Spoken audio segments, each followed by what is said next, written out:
I'm Johnny Knoxville, and this is destroying a perfectly good Tacoma fender.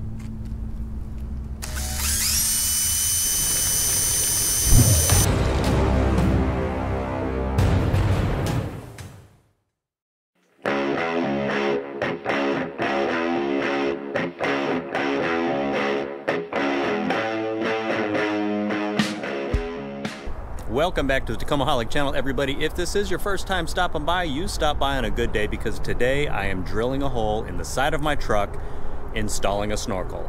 I wouldn't say I'm nervous, but I'm definitely antsy because, well, obviously, if I screw up, I gotta buy a new fender, or forget that, I'll probably just do fiberglass fenders. So that is what we were doing today. Okay, the first few steps of the install are just prep work, giving you access to the space you need. Obviously, we're working here on the passenger side fender because that's where the air box is.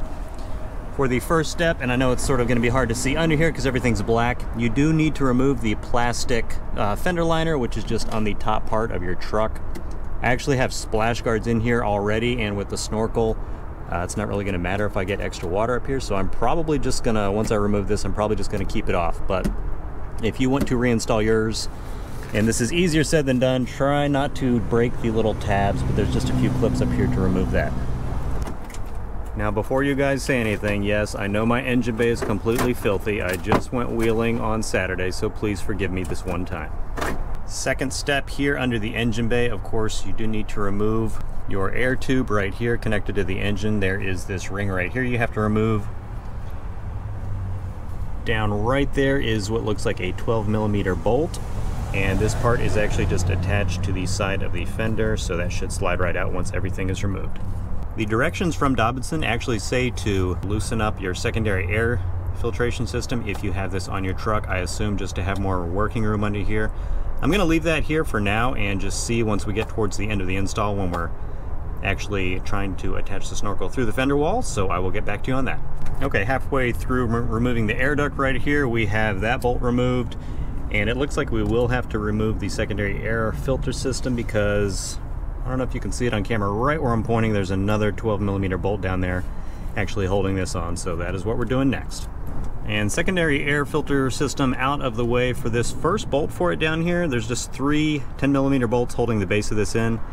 I'd probably recommend getting one of these telescoping magnetic tools just to grab this bolt right here in the front, because it's sort of hard to get your hands down there and you don't want it falling loose in the engine bay. As always, link for this down in the description below. And here is the engine bay with the air filter part and the air duct completely removed.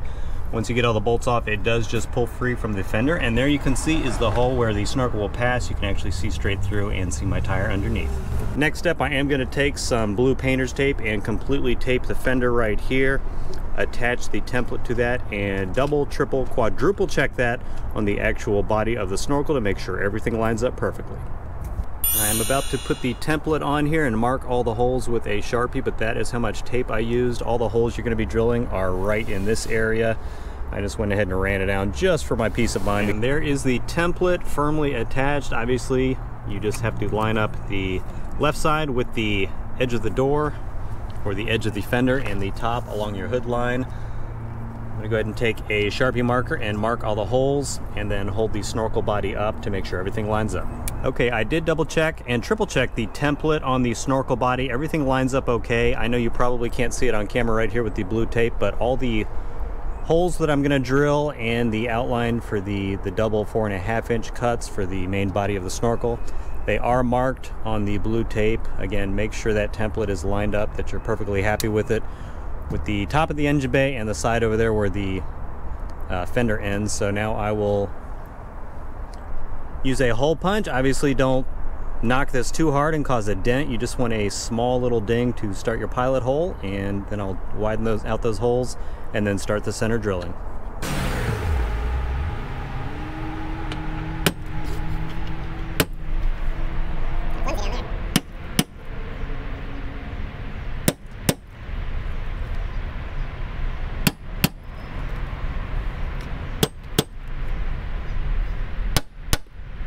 It's weird because it sort of bounces. Yeah.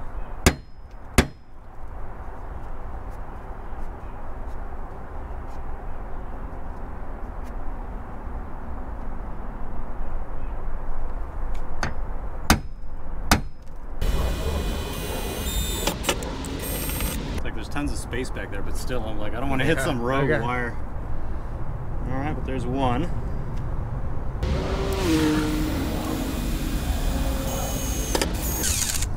When it goes through, I'm like, it's a lot more solid up here. It's nice. Yeah.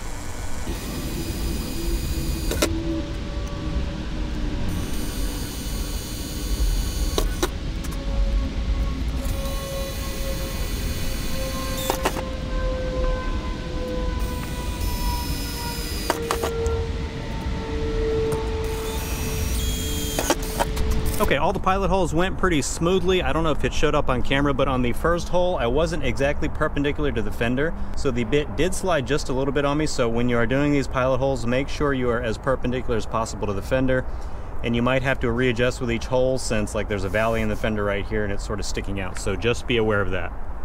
Next step is to use a step bit and widen these holes out. And just for quick reference, that is the step bit I will be using to widen all those holes out to 1/4 inch.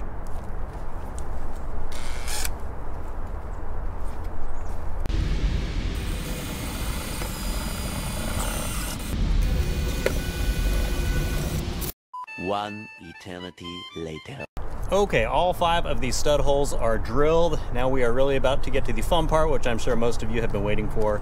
I have to drill 2 4.5 inch diameter holes with the hole saw bit. They are marked right there, and then trim out some top pieces.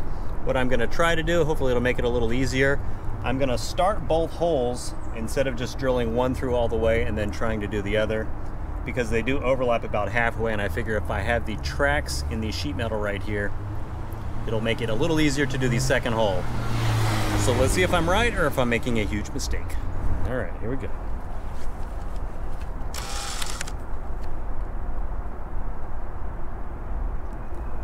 Just making sure that's on the hole.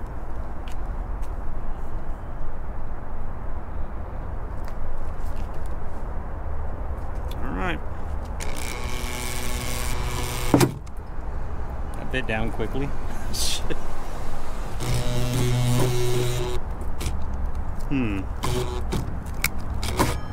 I would try and get it spinning and then try pressing against the metal. Yeah, it's like it's sucking it down. Like, I might have to widen that hole just a hair. I would. Because it's like it's sucking it right down. Try and like hold it back and get it going to like get that hole perfectly out big, if that makes sense. Yeah. And that way it won't pull it in or out.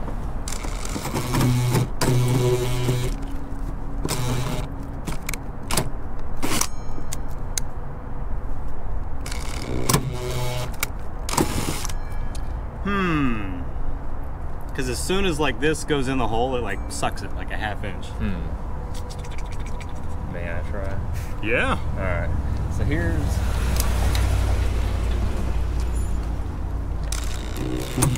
See?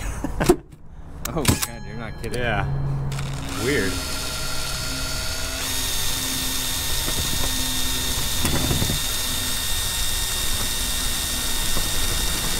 Yeah, because I don't want to widen the hole because it fits the chuck perfectly, so it's centered. Gee, oh God, that's down big. Yeah, I see what you mean. Wonder what size. God, that thing sucks it in really quick. Yeah, it's surprising.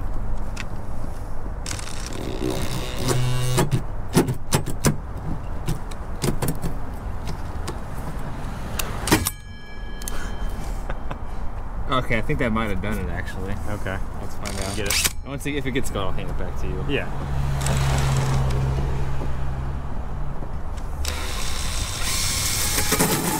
There you go. The pilot hole I have right here is the exact hole of the chuck on the hole saw, and when I started to do it, as soon as the chuck went through the pilot hole, it really like sucked the hole saw down right onto the sheet metal. So we sort of played with it a little bit and got that so it's not going to happen, so now I can actually drill. But just wanted to give you guys a warning about that, because once this sucks down, if the teeth are already touching the sheet metal, it won't really get it started, so just be aware of that. So I'll drill like the outline hole and then do it on the other side. Yeah.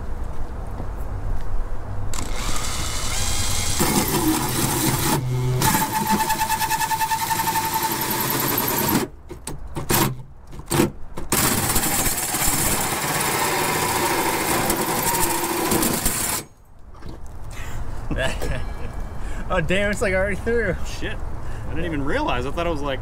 That cut through like, well, I guess... Mostly. Cut all I guess the I'll way. start the other one. Or... Yeah, I guess. It doesn't even really matter. I don't think it does at this point. That thing just ripped right through it. Holy shit.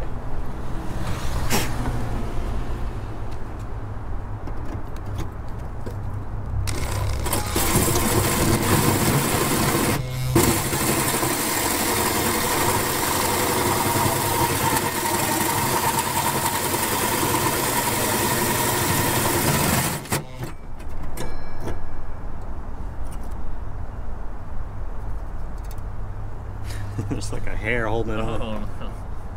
Shit. Maybe you could just like bend it back and forth. Oh, there you go. Yeah, it might. Just careful. It's gonna be sharp. Yeah. So if you just wiggle it, it might come right off. I like Oh yeah, dainty it's again. about to. I know, I don't want Awesome. to save that for something. All right, guys, halfway done. One more hole to drill, and the scariest part's over.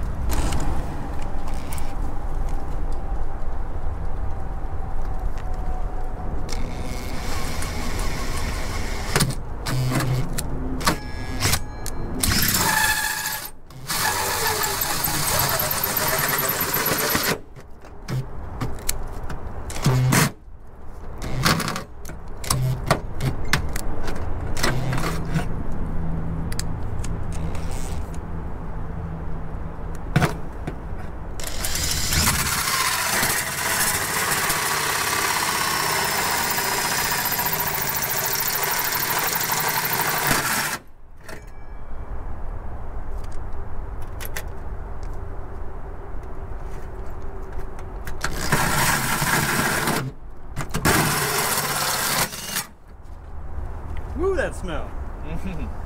All right, everybody, there are the two starter holes for the main body of the snorkel to pass through. I do have to take a Dremel now and trim out these top parts and sort of connect it so it's like a giant capsule shape. Just wanted to warn you guys about one thing real quick. Now, of course, my truck is wrapped and I'm trying to get an angle with the sun, but there are metal shavings all over the wrap, and I'm going to try to blow those off like with compressed air or something, because if you are just brushing these into your paint in your case, you might put little micro scratches all over it. So just be aware of that. Going to clean this up a little bit and then take the Dremel to these top parts right here.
Okay, all of the holes are cut. I am going to take a few metal circular bits now to just smooth up all the edges on the main hole, and then all the drill holes for these studs, and then remove the tape and give everything a last check fit.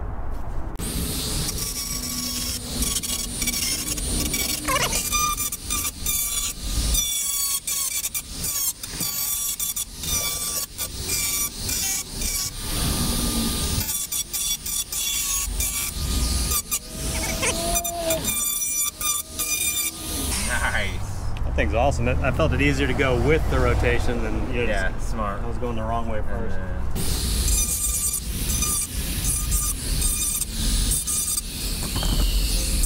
All right, got all the holes, everything good. I'm going to put some of the just black body paint that I got when I first got my truck On the bare exposed metal, one trick my buddy just told me is just to leave the tape on while doing this, because that'll mask off anywhere I don't want the paint. So I'm going to go ahead and do that, let it dry for 5 or 10 minutes. During the dry fit of the actual snorkel body, we did end up widening all the holes almost to a 1/2 inch, just to it was sort of difficult getting everything to line up, but the center hole that I was most worried about was perfectly fine. It was just the little micro adjustments on all the peripheral holes, so we did have to widen those up with a step bit, so just be aware of that. So just going to go ahead and put some paint on real quick, let that dry, then remove the tape. Okay, while we are waiting for the paint to dry on the holes, we're going to go ahead and jump ahead a few steps in the directions. This is the actual part on your factory air duct that goes through the fender. You can see like the splash guard. It says to remove this foam, and we are going to have to cut something off, but the foam is actually glued down, and in the instructions they are cutting right on this line right here, you can see. So we are just going to support this and cut right through with a Sawzall. See how you can stabilize yourself? Yeah. I promise. I got steel toes. You're not cutting. I'm a surgeon with a Sawzall, don't worry. That's some tough rubber. Yeah. Ready? Yeah.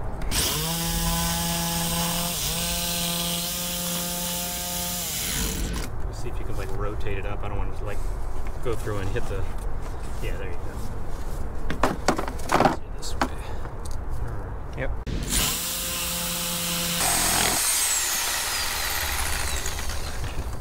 Looks like it's pretty straight. Yeah.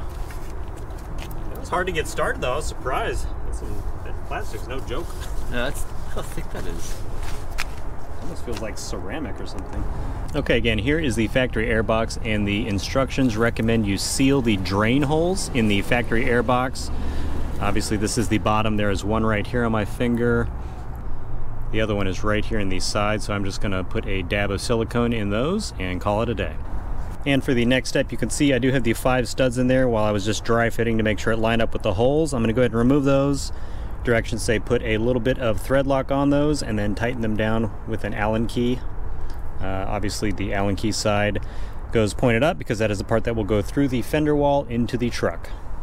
Here is the actual mount that goes on the top of the snorkel, where if you planned on drilling into your A-pillar, that is where you would use the rivets.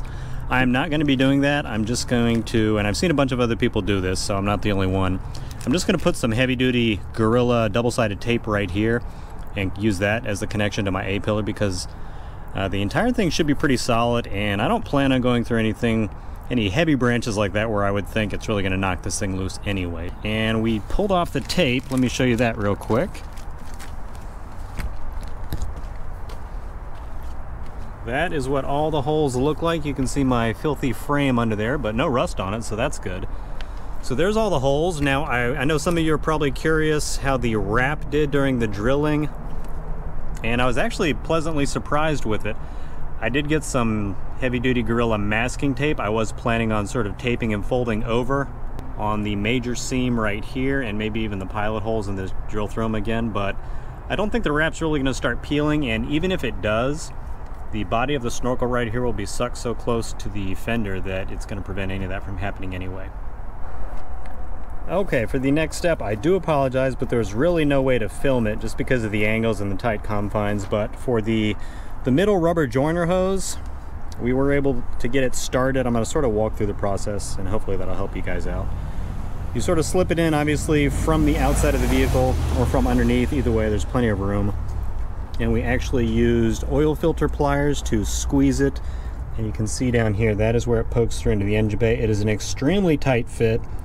I'm not sure how you could do it by yourself, because I had my buddy on one side squeezing it with the pliers, and I was trying to move it into position on the other side, sort of using a screwdriver as a lever to get things pushed through. But once you get this pushed through the engine bay, this is so tight, it's a good thing to have, because definitely no water's getting through on this side. The next fun part, which I'm also not sure if it's going to be able to get on camera, is actually joining this with the outside of the snorkel body.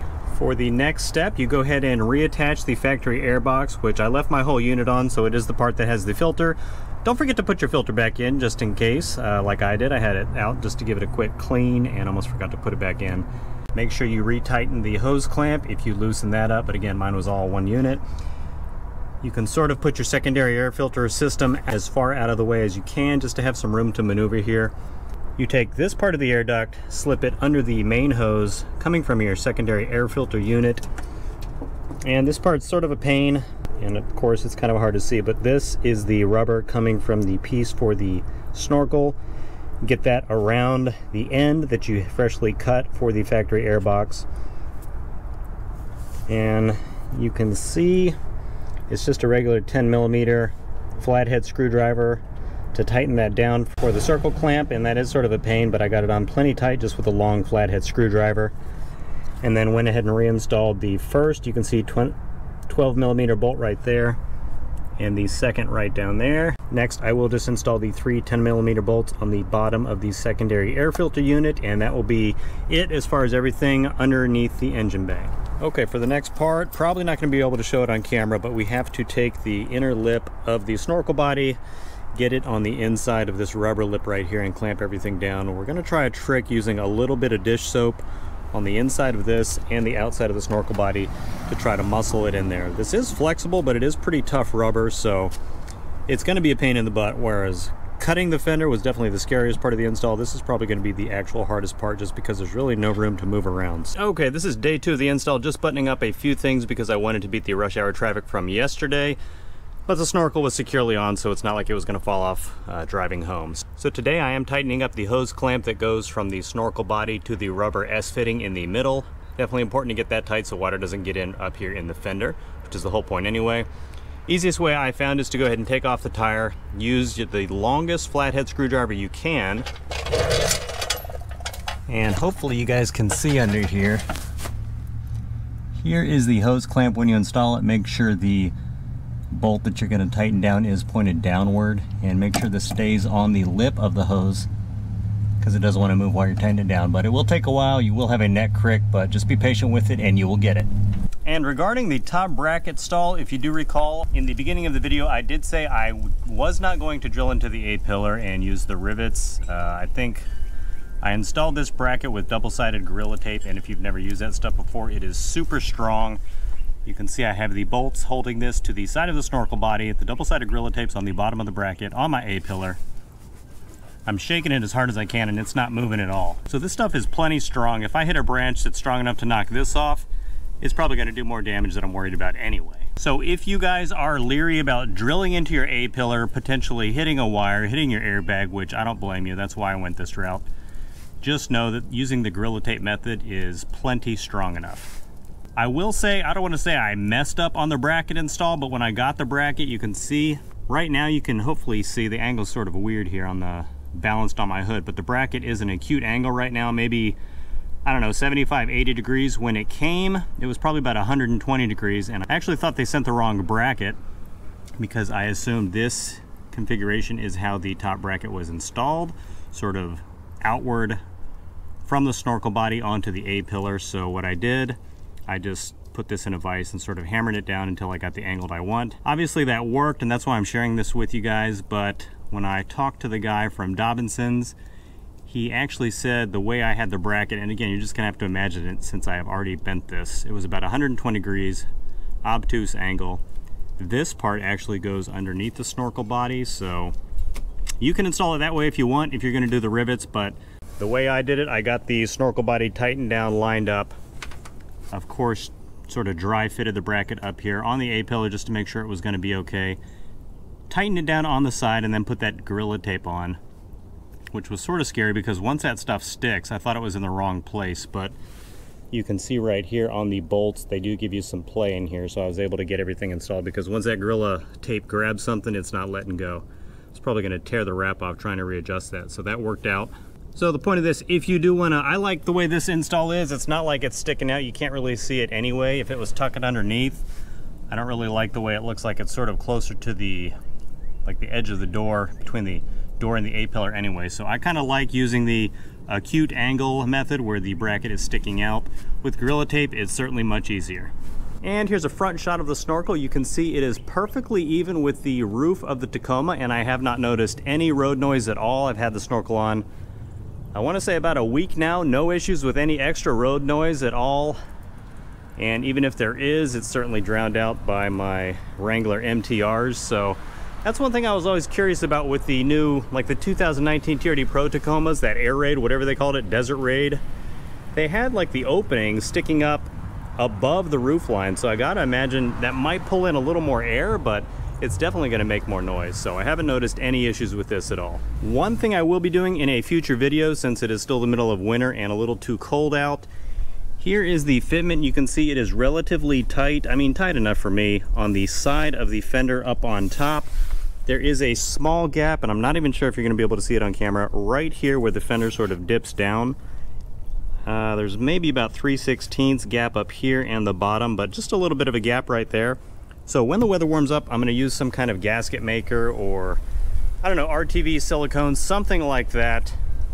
If you have any ideas of what I should use, you know, just to seal this in, I'm pretty much gonna go around the whole snorkel body. Underneath, maybe not underneath, but definitely on top and in the front, just to keep water from getting in there, and you know, sort of once water gets somewhere it traps, especially if it's dirty water, don't want that staining the wrap and all that. So I'm gonna do that when it warms up. If you have recommendations on what I should use for that, go ahead and comment below. And here's just a few more quick shots of the snorkel from different angles, and you can see the door opens perfectly, no rubbing at all. Smooth, clean install. If you guys are going to attempt a snorkel install yourself, not just the Dobinsons brand, but any of them, since they all follow the same steps pretty much, measure, measure, measure, measure before you cut. Make sure that template lines up perfectly with the snorkel body where the holes are, wherever you're going to be drilling, when you have that taped on the side of your truck. Just take your time and you'll be fine, trust me. That being said, it still was a little scary actually drilling into the side of my truck. And one last thing to consider with the snorkel, just because the body of it does have some considerable girth, which usually isn't a bad thing, but in this situation, if you are running ditch lights right here like I am, you can see I sort of have mine angled downward at about, I don't know, 45 degrees, trying to actually use them as ditch lights to sort of light up the area right around here. I did test these out, turned them on at night, and it looks like at this angle, the bottom part of the light is just hitting the bottom part of the snorkel body right here. So I'm gonna go ahead and just realign these. I'm going back and forth on whether just to raise them just a hair to clear the snorkel body, or just to go ahead and raise them up parallel and sort of spraying off to the side like that. So if you are running ditch lights, just be aware that the snorkel body might interfere with that. And just in case you are wondering what this will do to your view from the inside of the truck, here you can see my view from the driver's seat. It sticks out just a smidge over the A-pillar from the inside, and it blocks just the top corner up there with the actual head of the snorkel body. I have some like visor limo tint on mine anyway, so that was already pretty much blocked for me.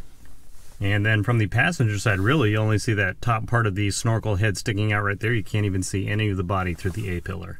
So all in all, it doesn't really block your vision at all. This is the Dobinsons Snorkel, which is about 60% of the price of the ARB or the Airflow, which both seem to be right at $500, which honestly, that's the main reason I went with this one. I'll be a guinea pig. This is just plastic. The other brands are also plastic. I can't really see spending $500 for a snorkel when this is doing the exact same thing. I will, of course, update you guys if I have any issues with this, but it is still quality plastic. I am, of course, going to take care of it. Use like some of that 303 protectant spray just to keep it, you know, protected from the elements and all that. So I will give you guys updates if I have any issues, but I don't really see that happening. In case you are interested in grabbing a Dobinsons Snorkel for yourself, links down in the description below. All right, everybody, thank you so much for supporting the channel by watching this video. I know it's taken me forever to get this out. You guys have seen sneak peeks of the snorkel in some of the previous videos. Finally getting it out to you guys, so apologies for the delay. Go ahead and comment below. Let me know what you think of the Dobinsons Snorkel, and also comment below. Let me know if you plan on doing a snorkel install yourself, or if you did one in the past and if you had any issues. Thank you so much for stopping by. If this is your first time and you love everything Tacoma related, go ahead and subscribe and stay up to date on all the videos I upload, which is at least 2 a week. Enjoy the rest of your day, and I'll see you in the next video.